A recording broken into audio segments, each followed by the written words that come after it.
바벨론 왕인 느부갓네살 왕이 큰 금신상을, 자기가 믿는 금신상을 만들어 놓고 모든 백성에게 그 앞에서 절하게 만듭니다. 그리고 만약에 절하지 않으면 풀무불, 뜨거운 풀무불에 그들을 집어넣겠다고 경고합니다. 그런데 다니엘의 세 친구였던 사드락과 메삭과 아벤느고가 이 이야기를 들었음에도 불구하고 그 거대한 금신상 앞에서 절하지를 않습니다. 이것은 사실 목숨을 거는 행위입니다. 모두가 다 신상 앞에 절하고 있는데 노래가 틀어지면 모두가 일제히 경배를 하는데 그때 딱 세 사람만 절하지 않은 겁니다. 이 소식을 전해 들은 이 느부갓네살 왕이 굉장히 대노합니다. 감히 왕의 명령을 거부했기 때문입니다. 그래서 그들을 왕궁으로 불러들입니다.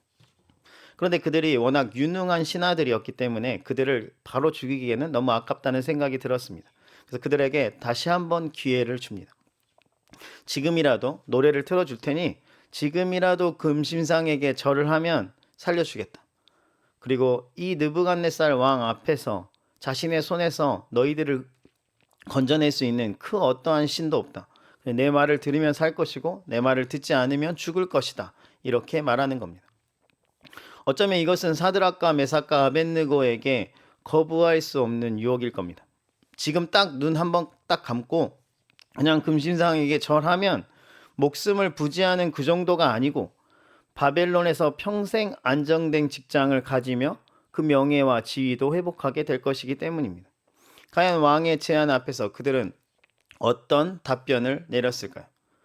왕을 향한 그들의 답변은 믿음이었습니다. 그렇다면 그들은 어떤 믿음으로 왕에게 대답했을까요? 첫 번째 믿음은 우상에게 절하지 않고 하나님만 섬기는 믿음이었습니다. 우상에게 절하지 않고 하나님만 섬기는 믿음. 우리 16절 말씀 다시 한번 읽어볼까요? 16절입니다. 시작.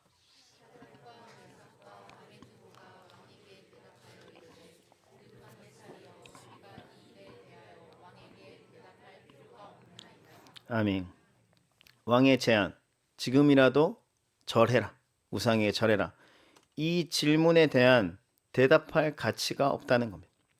왕이 100번 기회를 줘도 우리는 100번 다 아니요라고 대답하고 우상에게 절하지 않겠다는 겁니다. 그들은 왕이 어떠한 회유책에도 흔들리지 않고 우상에게 절하지 않겠다는 그 믿음을 소유하고 있었다는 겁니다. 그렇다면 왜 이들은 이토록 금신상에게 절하지 않는 걸까요? 왕이 이렇게까지 기회를 주는데 그냥 한 번 정도 그냥 절할 수 있잖아요. 근데 목숨을 걸고 지금 우상에게 절하지 않는 겁니다. 왜 그럴까요? 출애굽기 20장 4절 5절 말씀을 제가 읽어드리겠습니다. 너희를 위하여 새긴 우상을 만들지 말고 또 위로 하늘에 있는 것이나 아래로 땅에 있는 것이나 땅 아래 물속에 있는 것에 어떤 형상도 만들지 말며 그것들에게 절하지 말며 그것들을 섬기지 말라. 나 내 하나님 여호와는 질투하는 하나님인즉 나를 미워하는 자의 죄를 갚되 아버지로부터 아들에게로 3대까지 이르게 하거니와. 10계명 중 제2계명을 지금 설명하고 있는 겁니다. 너희 중에 어떤 형상으로도 이 세상에 있는 어떤 형상으로도 우상을 만들면 안 되고 만들지만 말라는 게 아니고 그들에게 절해서도 안 되고 섬겨서도 안 된다. 왜냐하면 질투의 하나님이 그 모습을 싫어하시기 때문에 그렇게 하는 자를 3대까지 멸망시키겠다. 이런 말씀을 하시는 겁니다. 이스라엘 백성이었다면 이 10계명을 누구보다 잘 알고 있는 사람입니다. 당연히 제2계명을 당연히 알고 있죠. 분명히 바벨론에 끌려간 포로들 중에는 이 세 명의 친구 말고도 이스라엘 백성들이 엄청 많았을 겁니다. 그런데 그들 중에 그 누구도 우상 숭배를 거부한 자가 없습니다. 왜요? 절하지 않으면 죽임 당하니까요. 자기뿐만 아니라 가족들도 다 죽으니까요. 그래서 두려우니까 그냥 왕의 명령에 순종한 거예요. 그런데 이것은 왕은 두려워하는데 하나님은 두려워하지 않는 행동이었습니다. 그런데 그 와중에 유일하게 하나님을 향해 믿음을 보인 사람이 있으니 그 사람들이 사드락과 메삭과 아벤느고 이들입니다. 이들은 믿음을 가지고 있었습니다. 하나님만 믿는 믿음. 우리에도 이런 믿음이 있어야 하지 않을까요? 우상에게 절하지 않고 하나님만 경외하는 믿음 말입니다. 물론 이것이 말처럼 쉽지 않습니다. 예를 들어서 여러분이 직장에 취업했고 직장에서 직장이 이사를 가게 됐어요. 고사를 지내는데 이제 새로운 이사 온 곳에서 잘 되게 해달라고 고사를 지내는데 다른 사람들은 다 고사하는데 사장님부터 말당 직원까지 다 하는데 저는 교회를 다녀서 고사를 안 지내겠습니다. 이렇게 말하는 게 그때 그 따가운 눈초리 또 나의 진급이 어떻게 될지 모른다는 그 두려움 이것을 이겨내고 여러분 그렇게 말할 수 있겠습니까? 또 설 명절 기간인데 모든 친척들이 모여서 다 제사를 드렸는데 나만 교회 다니니까 나는 하나님 믿으니까 제사상 앞에 나는 절하지 않겠습니다. 이렇게 말하는 것이 쉬울까요? 우리 아이들 절하지 않을 겁니다. 이렇게 말하는 게 쉬울까요? 쉽지 않다는 겁니다. 일제강점기 때 일본 천황을 신격화해서 신사참배를 강요했습니다. 당연히 기독교는 우상숭배를 거부하기 때문에 신사참배를 하면 안 되죠. 그런데 많은 교회들이 이 신사참배에 함께 동참합니다. 그것을 그냥 국가적인 의식이라고 결의한 겁니다. 그런데 사실 그들도 알고 있었습니다. 이게 절대 국가적인 의식이 아니라 우상숭배라는 사실을. 그런데도 그들은 신사참배에 동조합니다. 그 이유는 신사참배를 하지 않으면 교회 문이 닫히게 될 것이고 그들은 감옥에 갇히게 될 것이고 그들은 모진 고난과 죽음을 맞이하게 되기 때문입니다. 그러던 와중에도 이 신사참배를 거부하는 소수의 사람들이 있었습니다. 소수의 성도들 또 목사님들이 계셨습니다. 그들은 기독교의 순수한 이 기독교의 순수성을 지켜내며 교회가 변질되는 것을 어떻게든 몸으로 막아내고 있었습니다. 물론 그렇게 했다는 이유로 그들의 교회는 폐쇄되었으며 수많은 목사님과 성도님들이 감옥에 갇히고 순교하였습니다. 다시 말해서 믿음을 지켜낸 대가를 톡톡히 치루었다는 겁니다. 그런데 이 사드락과 메삭과 아벳느고도 이렇게 지금 목숨을 걸고 믿음을 지켜내고 있습니다. 하나님의 말씀에서 우상을 섬기지 말라, 우상에게 절하지 말라라고 말했기 때문에 그들은 어떤 위협 앞에서도 우상을 섬기지도 절하지도 않는다는 겁니다. 그것을 단호하게 거부하는 믿음이 있었습니다. 우리에게도 이런 믿음이 있어야 하지 않을까요? 어떠한 상황과 환경 앞에서도 하나님을 섬기고 경배하는 믿음 말입니다. 근데 교회 안에서만 있는 믿음이 아니라 세상에 나아가서 여러분이 그런 믿음을 보여야 한다는 겁니다. 우리가 살아갈 세상, 또 우리 자녀들이 살아갈 세상, 다음 세대가 살아갈 세상은 더 많은 유혹으로 우리를 우상 앞에 절하게 만들 겁니다. 또 절하지 않을 때는 끊임없는 핍박을 가할 겁니다. 그럴 때 우리는 하나님을 향한 이 믿음 저버리고 싶다. 그냥 나도 눈 한 번 딱 감고 그냥 그 우상들에게 절하면 될 텐데 그럼 나도 좋고 나의 가족도 편히 살 수 있을 텐데 이런 마음 들지 않겠습니까? 그럼에도 불구하고 우리는 오직 하나님만 섬기고 우상에게 절대 절하지 않는 믿음의 절개를 지켜내야 합니다. 그것이 첫 번째 믿음을 소유한 사람들의 모습입니다. 우리에게 이런 믿음이 있기를 주님의 이름으로 축원합니다. 두 번째 믿음은 하나님의 구원을 믿는 믿음입니다. 누구의 구원을 믿는다고요? 하나님의. 왕은 내가 너희에게 구원을 줄 수 있는 자다. 그러니 나의 명령을 따르라고 말하는데 지금 이들은 하나님만이 우리를 구원할 수 있다고 말합니다. 우리 17절 말씀을 다 같이 읽어볼까요? 17절입니다. 시작.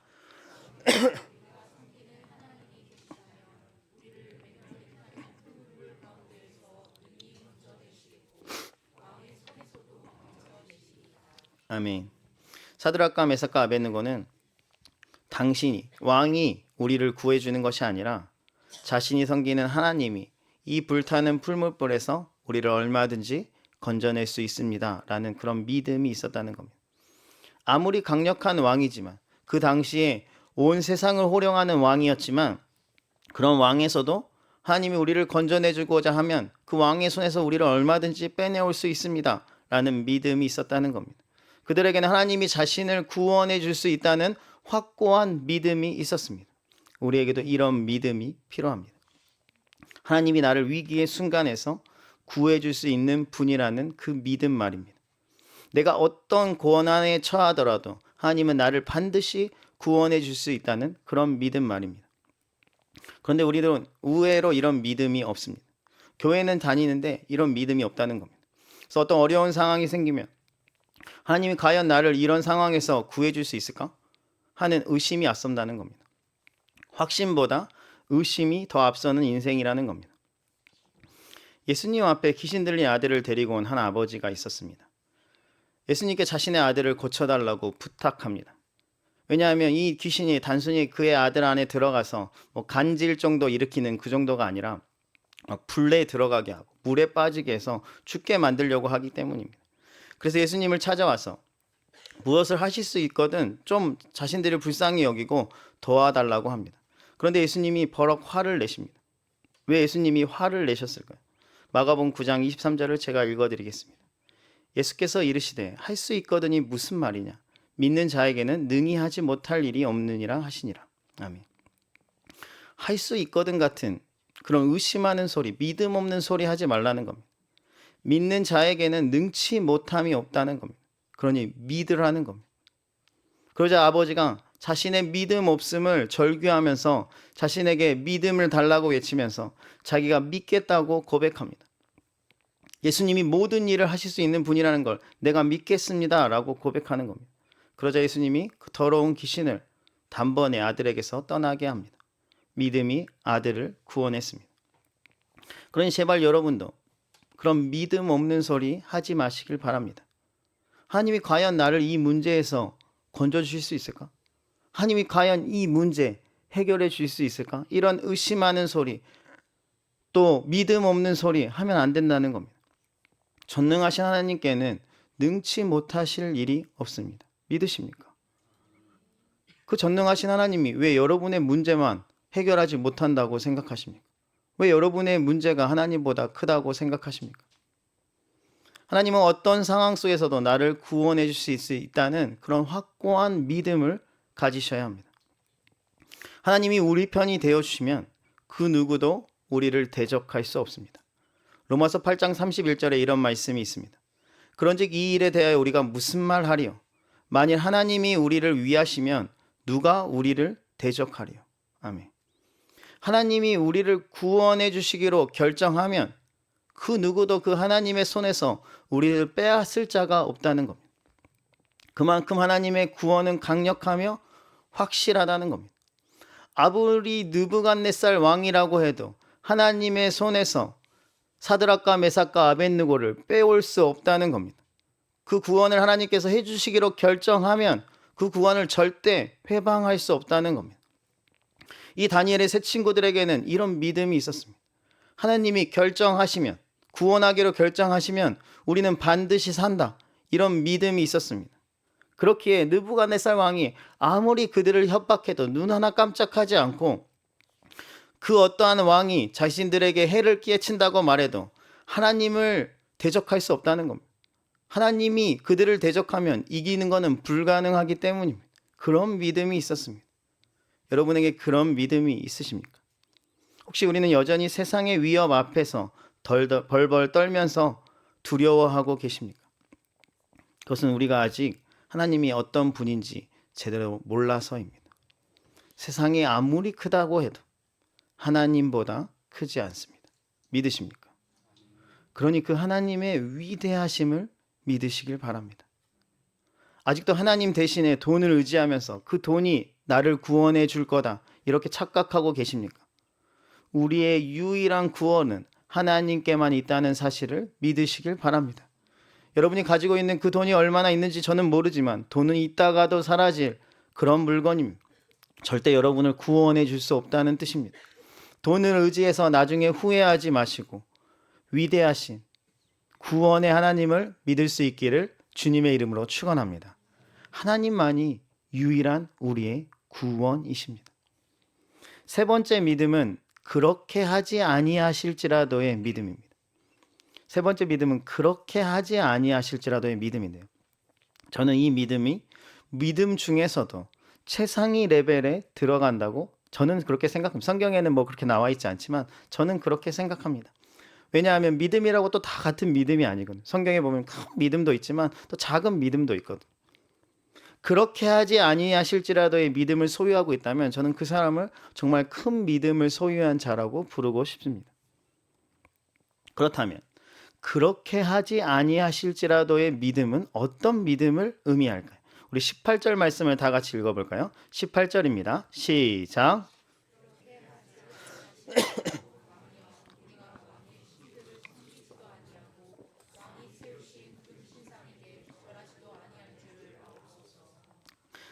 그렇게 하지 아니하실지라도의 믿음이라는 건 무엇이냐면, 그들이 이제 왕의 명령을 안 들었으니까 풀무불에 들어갈 텐데, 그때 하나님이 그들을 기적적으로 구해주지 않더라도 우리는 이 믿음을 포기하지 않겠다는 믿음입니다.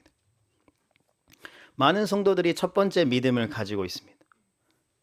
우상을 섬기지 않고 우상에게 절하지 않고 하나님만 섬기는 그 믿음, 많은 성도들이 가지고 있습니다.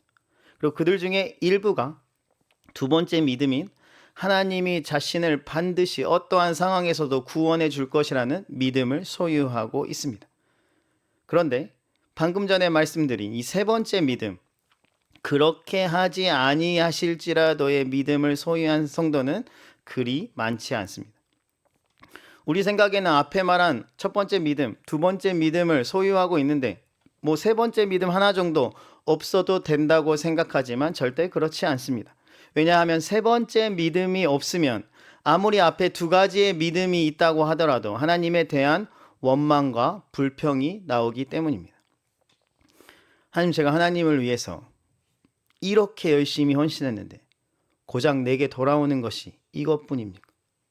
제가 이러려고 봉사하고 이러려고 헌금하고 이러려고 기도했습니까? 제가 하나님을 위해서 저의 모든 삶을 내어 던졌는데 다른 사람은 몰라도 하나님은 알고 계실 텐데 내 자녀에게 이렇게 해주실 수 있습니까? 내 자녀를 이렇게 내버려 둘 수 있습니까? 하나님 살아 계시긴 한 겁니까? 도대체 난 뭘 위해서 지금까지 이 믿음을 지켰습니까? 우리가 세 번째 믿음이 없으면, 첫 번째, 두 번째 믿음만 소유하고 있다면 분명히 이렇게 불평하고 불만할 겁니다. 내가 우상 숭배도 하지 않았고 하나님 잘 섬겼고 하나님 잘 믿었고 하나님의 구원도 나는 확신하고, 근데 그 구원이 내게 역사하지 않으니 원망하는 겁니다. 내가 다 믿었는데 이게 뭡니까? 라고 질문하는 겁니다. 그렇다면 여러분에게 묻습니다. 그런 질문을 가진 여러분에게 제가 되묻겠습니다. 그럼 여러분, 순교자를 어떻게 저에게 설명해 주실 겁니까? 분명히 우리는 수많은 순교자들에 대한 이야기를 들었습니다. 심지어 양화진에 가면 그 순교한 많은 외국인 선교사님들의 무덤이 거기에 있습니다. 그 외에도 성경에도, 성경 밖에도 지금도 수많은 순교자들이 나오고 있습니다. 여러분, 그 순교자를 여러분 어떻게 저에게 설명해 주시겠습니까? 그들이 하나님을 위해서 자신의 모든 것을 내어 던진 사람들입니다. 아낌없이 드렸습니다. 그런데 그들에게 오는 것이 뭡니까? 죽음. 분명히 그들도 누구보다 하나님을 열심히 믿었고 하나님이 자신을 구원해 줄 분이라는 것 누구보다 잘 알고 있었고 그 사실도 믿었습니다. 그런데 그 믿음 지키다가 죽었습니다. 그렇다면 이들은 믿음이 없는 겁니까? 믿음이 작은 겁니까? 믿음으로 하나님의 놀라운 기적을 경험한 사람들은 믿음이 큰 사람들이고, 순교를 당한 사람은 믿음이 현저히 적어서 그런 고난을 당한 겁니까? 만약 그들도 큰 믿음이 있었다면 죽지 않고 살아날 수 있었습니까? 그런 겁니까? 제가 세 번째 믿음이 진짜 가장 큰 믿음 중에 하나라고 말씀한 이유가 바로 여기에 있습니다. 우리는 위기의 순간에 살아남으면, 뭔가 위대한 일을 하면, 좋은 대학에 들어가면, 직장에 들어가면, 믿음을 가지고 뭔가 대단한 일을 하면 그것을 큰 믿음이라고 말합니다. 그런데 하나님을 위해서 죽도록 고생하다가 죽으면 그것은 믿음이 작다고 말합니다. 그렇지 않습니다. 주를 위해서 기꺼이 죽음까지도 맞이한 성도님들, 더 낮은 곳으로, 더 섬기는 자리로 갔던 그들의 믿음은 결코 작다고 말할 수 없습니다. 물론 하나님은 얼마든지 그들을 살려주실 수도 있었습니다. 하지만 하나님이 그때, 그 시기에, 그곳에 순교자가 필요했던 겁니다. 다시 말해서 그들의 믿음이 작아서 죽은 것이 아니고 하나님은 한 알의 밀알이 필요해서 그들을 사용하시기로 결정하시고 그들을 그곳에 써주신 겁니다. 요한복음 12장 24절에 이런 말씀이 있습니다. 내가 진실로 진실로 너희에게 이르노니 한 알의 밀이 땅에 떨어져 죽지 아니하면 한 알 그대로 있고 죽으면 많은 열매를 맺느니라. 아멘.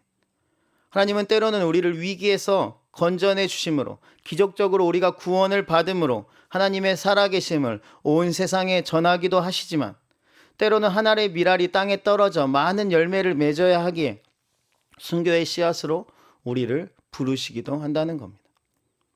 기적적으로 하나님께 구원받는 것도 참 좋은 믿음이지만 순교의 씨앗으로 쓰임받는 것 역시 좋은 믿음이라는 겁니다. 히브리서 11장을 믿음장이라고 부릅니다. 그곳에는 믿음으로 인해서 놀라운 구원의 역사들을 경험한 사람들과 그들의 삶에 대한 이야기가 한 줄평으로 남겨져 있습니다. 어떤 사람은 믿음으로 죽음을 보지 않았고, 어떤 사람은 믿음으로 아이를 낳기도 하고, 또 어떤 사람들은 믿음으로 바다를 육지처럼 걷기도 하고, 또 어떤 사람들은 믿음으로 성을 무너뜨리기도 합니다. 그런데 이 히브리서 11장의 후반부에 가면 믿음으로 그런 기적을 경험한 사람들이 아닌 순교당한 사람들의 목록이 기록되어 있습니다. 심지어 이름도 기록되어 있지 않지만 그들이 어떤 삶을 살았는지는 나와 있습니다. 심한 고난을 받았지만 구차하게 믿음을 포기하며 석방을 원하지 않아서 조롱과 채찍을 맞으며 감옥에 갇힌 사람들이 나옵니다. 믿음 때문에 돌에 맞기도 하고요. 믿음 때문에 톱이 자신의 몸을 자르는 것을 경험하기도 하고요. 믿음 때문에 칼에 찔리기도 하고요. 믿음 때문에 사나운 동물들을 피해 도망다니는 구경거리, 웃음거리가 되기도 하고요. 믿음 때문에 환난과 학대를 받기도 하고요. 믿음 때문에 살 곳이 없어서 가족들과 상과 동물로 도망다니는 신세가 됩니다. 이들이 이렇게 살았던 단 하나의 이유는 자신들의 믿음을 지키기 위해서입니다. 우리가 어떻게 그 사람들의 믿음을 작다고 말하겠습니까? 그들은 분명히 하나님을 섬기는 첫 번째 믿음이 있었고, 하나님이 위기의 순간에 그들을 건져주시겠다는 그런 두 번째 믿음도 역시 있었지만, 안타깝게도 그들은 그런 구원을 경험하지 못하고 죽었습니다. 그런데 그들에게는 세 번째 믿음이 있었습니다. 그렇게 하지 아니하실지라도의 믿음이었습니다. 그래서 그들은 순교의 자리에 갔어도 그들의 믿음을 저버리지 않은 겁니다. 만약 세 번째가 없었다면 그들은 절대 순교당하지 않았을 겁니다. 하나님들은 그들의 믿음의 크기를 알기, 이 믿음 또한 너무나 귀하고 소중하고 아름답기에 히브리서 11장에 그들의 삶의 기록을 남겨주신 겁니다. 좋은 대학 가면 큰 믿음이고, 대학을 못 가면 작은 믿음입니까? 순교하면 작은 믿음이고, 사자굴에서 빠져나오면 큰 믿음입니까? 믿음으로 기적을 경험한 것도 큰 믿음이지만 믿음으로 기꺼이 순교의 자리에 나아간 것도 큰 믿음이라는 겁니다. 이 믿음 또한 세상이 감당하지 못하는 믿음입니다. 모든 사람들이 죽을까봐, 자기의 생명을 잃을까봐 덜덜 떨면서 살아가는 시대 가운데 하나님을 믿는 믿음으로 그 두려움을 모른 채로 목숨을 걸고 지켜내는 이 성도들을 보면서 오히려 세상이 깜짝 놀라며 하나님을 두려워하게 하는 이 믿음, 이 믿음으로 하나님의 이름이 세상에 드러난 거 아닙니까? 우리에게도 이 세 번째 믿음이 있는지를 되돌아보시길 바랍니다. 물론 당연히 첫 번째 믿음도 있어야 되고 두 번째 믿음도 당연히 있어야겠죠. 그런데 세 번째 믿음도 소유해야 한다는 겁니다. 그래야 하나님을 위해서 살아갈 때 반드시 고난이 찾아올 텐데 그 고난 앞에서 불평과 불만하지 않는 겁니다. 순교의 자리로 나아가야 할 때 하늘의 미랄로 쓰임받게 해주심에 감사하며 찬양할 수 있는 겁니다. 나에게 큰 보상과 또 큰 선물이 주어지지 않더라도 그냥 하나님의 믿는 그 믿음 묵묵하게 지켜내는 겁니다. 바울이 빌립보에서 귀신 들린 여종 한 명을 고쳐줍니다. 그랬더니 그 여종으로 인해 수익을 창출하던 그 주인들이 대노하면서 이 바울과 실라를 매로 때리고 감옥에 집어넣습니다. 전도와 선교, 귀신 쫓아내는 일, 다 하나님의 일 아닙니까?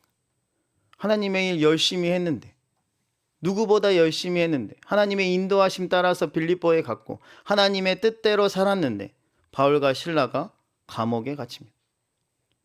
얼마든지 하나님을 원망할 수 있는 상황 아닙니까? 내가 하나님을 위해서 이렇게 선교 여행까지 왔는데 왜 나를 이렇게 매맞게 하시고, 내가 하나님의 뜻대로 마게도냐로 왔는데 고작 이거 하려고 저를 여기에 불렀습니까? 얼마든지 짜증낼 수 있는 거 아닙니까?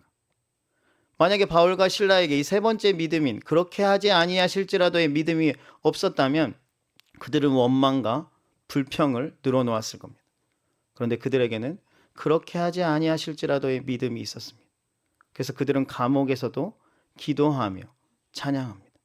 사도행전 16장 25절 말씀을 제가 읽어드리겠습니다. 한밤중에 바울과 실라가 기도하고 하나님을 찬송하며 죄수들이 듣더라. 원망과 불평이 아닌 기도하고 찬송합니다. 그랬더니 감옥 안에서 지진이 나고 감옥 문이 열리고 그로 인해서 간수가 찾아오게 되고 그에게 복음을 전하고 그 가정이 예수님을 믿는 구원의 역사가 펼쳐지게 되는 겁니다. 세 번째 믿음이 있는 이 믿음을 가지고 놀라운 구원의 역사를 일으켰다는 겁니다. 우리 모두에게도 이와 같은 세 번째 믿음이 있기를 주님의 이름으로 축원합니다. 그렇다면 이 세 가지 믿음이 있었던 이 사드락과 메삭과 아벳느고는 어떻게 되었을까요? 과연 어떤 삶이 되었을까요? 우리는 물론 뒷부분을 잘 알고 있기 때문에 그 답을 알고 있을 겁니다. 당연히 그들은 왕의 명령을 거부한 채로 평소보다 훨씬 더 뜨거운 풀무불에 들어가게 됩니다. 원래 같으면 들어가자마자 죽어야 됩니다. 왜냐하면 그 사람을 집어넣으려고 했던, 이 세 친구를 집어넣으려고 했던 그 사람도 그 불길에 뜨거워서 다 죽었는데 여기는 아예 불구덩이에 들어가지 않았습니까? 그런데 분명히 풀무불에 들어갈 때는 사드락과 메삭과 아벳느고 세 명이 들어갔는데 그곳에 네 명이 있는 겁니다. 그리고 네 번째 사람은 마치 신의 아들과 닮았다고 합니다. 다시 말해서 주님이 그 풀무불 가운데서 그들과 함께 하시는 은혜를 경험했습니다. 그랬더니 그들은 불 가운데서 머리카락, 옷자락 하나 불타지 않고 걸어 나오게 됩니다. 하나님이 능히 풀무불 가운데서 그들을 구원해 주시고 왕의 손에서 건져내 주실 수 있다는 그 믿음을 가진 자들에게 실제로 그 일이 일어나게 해주신 겁니다. 물론 그렇게 하지 아니하실지라도 다니엘의 세 친구는 결코 하나님을 원망하지 않았을 겁니다. 그 또한 하나님의 뜻이 있다는 믿음을 가지고 당당하게 순교의 자리로 나아갔을 겁니다. 이 일로 인해서 느부갓네살 왕은 하나님을 찬양하면서 하나님이 그들을 구원해 주셨다. 그러니 앞으로 하나님을 욕하는 자가 자기 나라 가운데 있으면 그들의 몸을 쪼개서 거름으로 뿌리겠다. 이렇게 엄포하면서 하나님 외에 사람을 구원할 자가 없다고 말합니다. 이방 왕의 입에서 하나님을 찬양하고 경배함이 드러나게 된 겁니다. 그리고 사드락과 메삭과 아벳느고는 바벨론에서 더 높은 자리로 올라가게 됩니다. 오늘 말씀을 마치려고 합니다. 우리에게 세 가지 믿음이 있는지 점검해 보시길 바랍니다. 우상에게 절하지 않으면 반드시 죽이겠다는 이 말 앞에서도 절대로 절하지 않고 하나님만 섬기는 믿음이 우리에게 있는지 점검해 보시길 바랍니다. 어쩌면 우리를 협박하지 않아도 우리는 돈이라는 우상에, 성공이라는 우상에, 행복이라는 우상에 오늘도 넙죽넙죽 절을 하고 있지는 않았는지 되돌아보시길 바랍니다. 하나님만 높이시고 하나님만 경배하는 믿음이 우리에게 있기를 주님의 이름으로 축원합니다. 또한 어떠한 상황 속에서도 어떠한 환경 속에서도 반드시 하나님이 나를 구원해 주실 거라는 그 확실한 믿음을 소유하시길 바랍니다. 의심하면 안 됩니다. 의심하지 마시고 믿음을 가지시길 바랍니다. 하나님은 절대 여러분의 문제보다 작지 않습니다. 이 세상을 만드시고 온 우주를 만드신 분이 어떻게 여러분의 문제보다 작겠습니까? 그런데 여러분은 자꾸 하나님을 여러분의 문제보다 작다고 여기니 자꾸 하나님으로는 부족하다라고 생각해서 계속 염려하고 걱정하지 않습니까? 이제 어떠한 상황 속에서도 어떠한 문제 앞에서도 하나님이 해결해 주시고자 하면 반드시 해결이 된다. 이 믿음 꼭 소유하시길 바랍니다. 심지어 그렇게 하지 아니하셔도 괜찮다는 믿음도 소유하시길 바랍니다. 이 믿음이 있어야 여러분 하나님을 원망하지 않습니다. 내가 원하는 대로 이루어지지 않을 때 우리가 절망하고 낙심하고 불평하는 이유는 이 세 번째 믿음이 없기 때문입니다. 여러분 꼭 그렇게 하지 아니하실지라도의 믿음을 소유하셔서 여러분이 큰 믿음의 소유자들이 다 되시길 주님의 이름으로 축원합니다. 2025년 그 어느 때보다 큰 믿음이 우리의 삶에 임해서 나를 통해서 하나님의 이름이 세상에 높임받을 수 있기를 주님의 이름으로 축원합니다. 우리 찬양하겠습니다. 믿음에 믿음을 더하여 같이 찬양하도록 하겠습니다.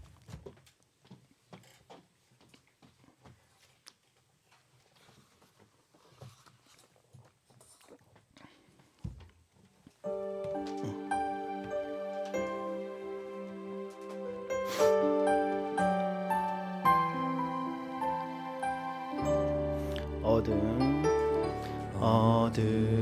침묵 속에서 또난 믿네.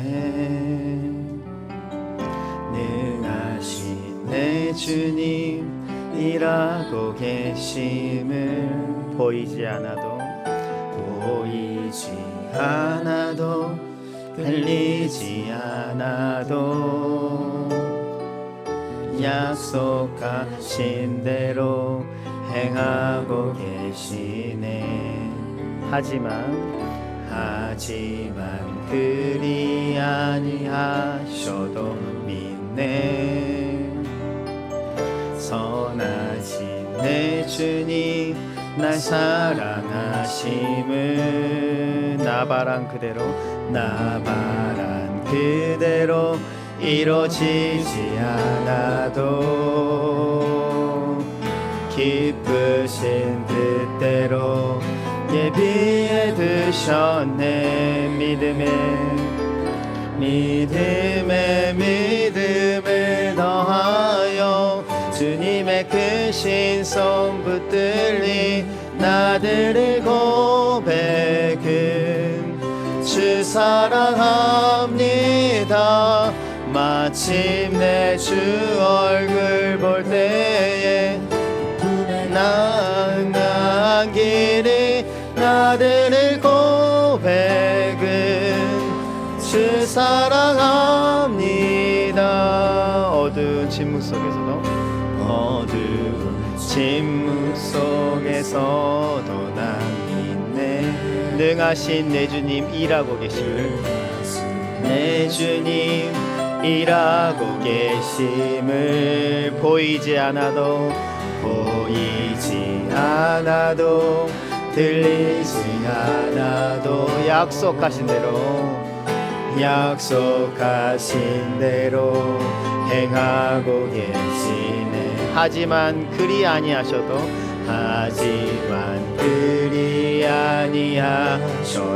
믿네. 선하신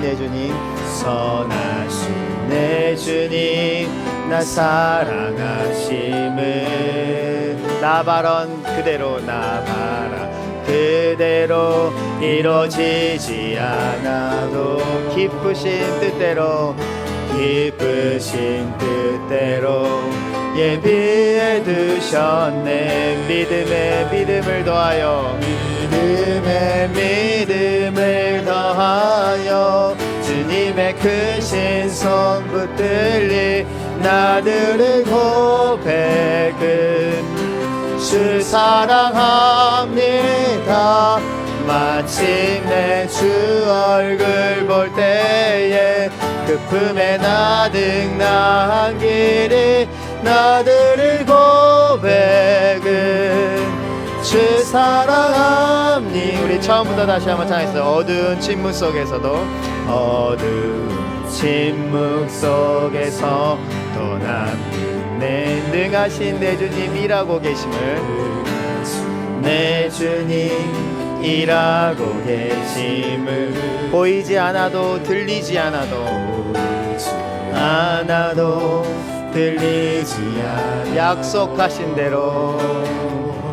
약속하신 대로 행하고 계시네. 하지만 그리 아니하셔도 난 믿네.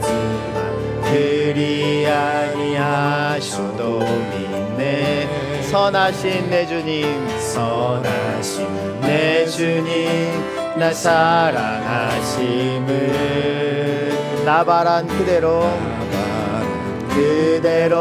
이루어지지 않아도 기쁘신 뜻대로 예비해 두셨네 믿음에 믿음을 더하여 주님의 크신 손 붙들리 나들의 고백은 주 사랑합니다. 마침내 주 얼굴 볼 때에 그 품에 가득 나은 길이 나들의 고백은 주 사랑한 믿음에 믿음을 더하여 주님의 크신 손 붙들리 나들의 고백 주 사랑합니다. 주 사랑함님 마침내 주 얼굴 볼 때에 그 품에 가득 나은 길이 나들의 고백은 마지막으로 믿음에 믿음을 더하여 주님의 크신 손 붙들리 나들의 고백 주 사랑합니다. 주 사랑함 마침내 주 얼굴 볼 때에 그 품에 가득 나은 길이 나들의 고백은 주 사랑합니다. 우리 이 시간 기도했으면 좋겠습니다.